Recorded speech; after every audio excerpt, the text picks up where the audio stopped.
بسم الله الرحمن الرحيم نحمده ونصلي على رسوله الكريم. We greet you from my Caribbean island of Trinidad on this, the 29th day of the month of Rabiul Awal of the year 1445, with Assalamu alaikum wa rahmatullahi wa barakatuh. Several days have already passed since the war in the Holy Land escalated. And we have already made one comment so far, first comment on that subject.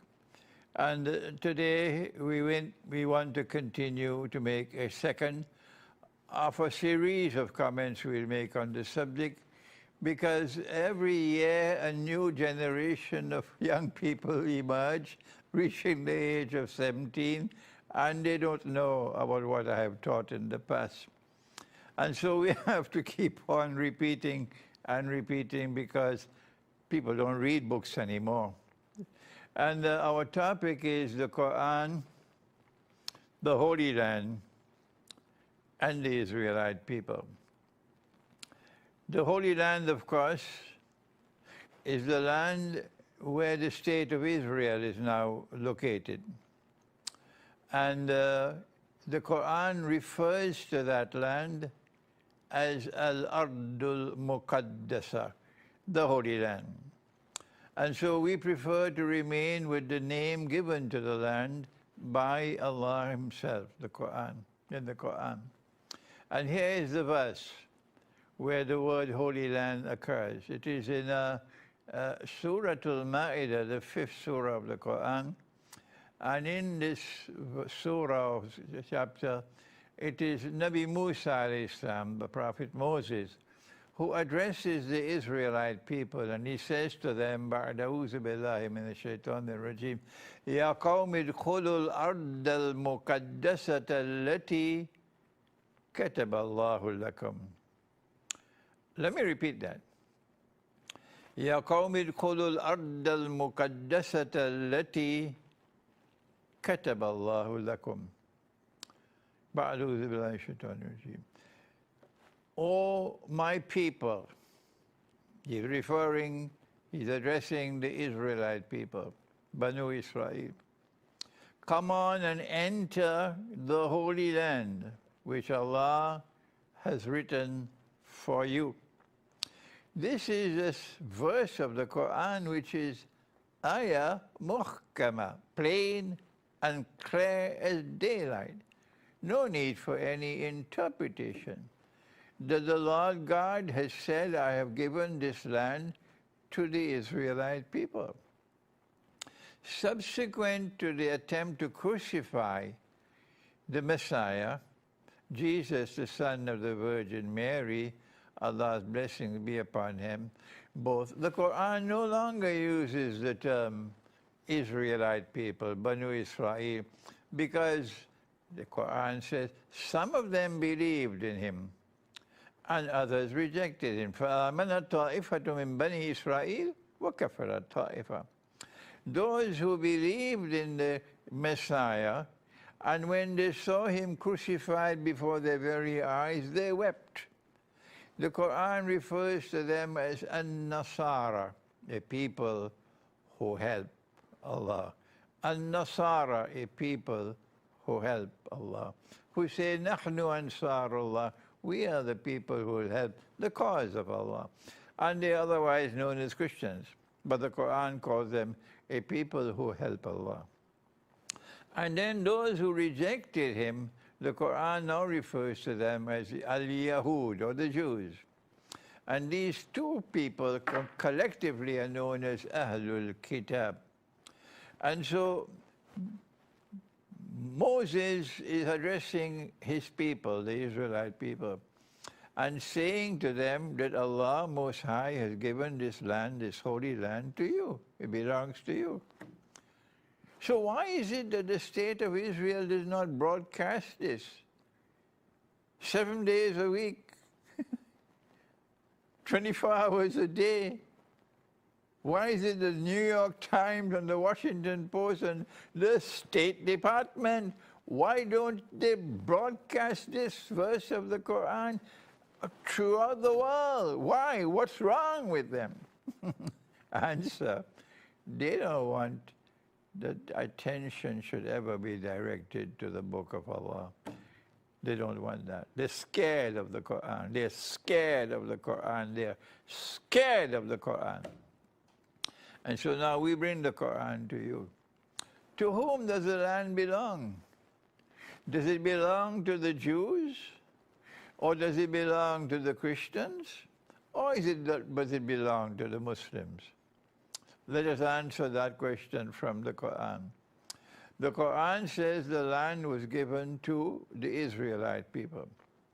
The Quran also says that Allah has placed blessings in this land for all of mankind.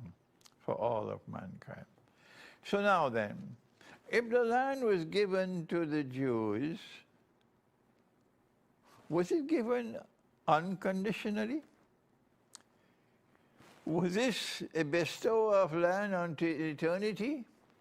You can do what you want, you can study, you can believe in the Lord God, or you can be atheist, the land is still yours. You can be righteous in conduct, you can be wicked in conduct, you be an oppressor, the land is still yours. Is there anyone so foolish to accept that load of rubbish? Well, that's exactly what has happened.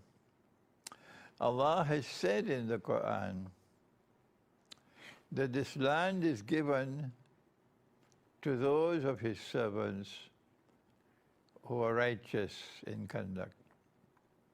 I think this is Surah Al-Anbiya, Surah number 21. وَلَقَدْ كَتَبْنَا فِي الزَّبُورِ مِنْ بَعْدِ الذِّكْرِ أَنَّ الْأَرْضَ يَرِثُهَا عِبَادِيَ الصَّالِحُونَ. So it is a conditional gift of the land to the Jews. Conditional on righteous conduct, and of course having faith in the one God.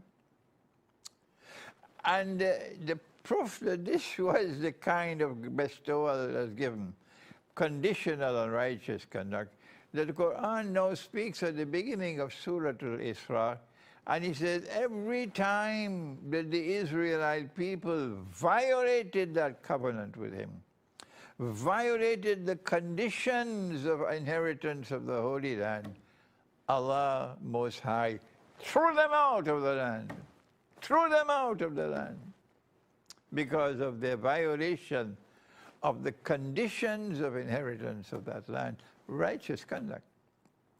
But the last time they were thrown out of the land, this is what the Quran said, that if you return with your sinful conduct, I will return with my punishment. This is the last word.